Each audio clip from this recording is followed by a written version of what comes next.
You do Soweto and you learn more about what the politicians of the time, your Nelson Mandela, your Desmond Tutu, your Walter Sisulu, what they went through. So once you've done the history at Constitutional Hill and the Apartheid Museum, you can then go to Soweto just to do the tour so that you can also see the contrast of what, for example, I mean, you were staying in Sandton, of what Yeah, Sandton looks like versus or vis-a-vis what the township looks like and yeah. what apartheid has done to South Africa in making sure that there's two countries in one, where there's the very rich and then there's the poor, although we Mhm, do have a middle class, but you can see the two disparities in terms of how white people live in South Africa and also how black people live in South Africa.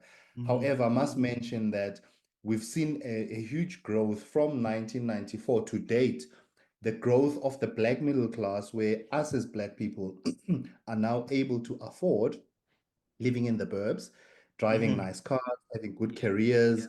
You know, you've got your lawyers, you've got your doctors, you've got your engineers that are black. Mhm. And we're doing fairly well for ourselves, you know, and also thanks to the policies of the governing party that has ensured that, there's transformation that takes place so that black people can also play, in the economy, as Yeah. opposed to, the past where we were limited to certain careers. You could only be a teacher, you could only be a nurse, or a policeman. You couldn't be a doctor, you couldn't be an engineer.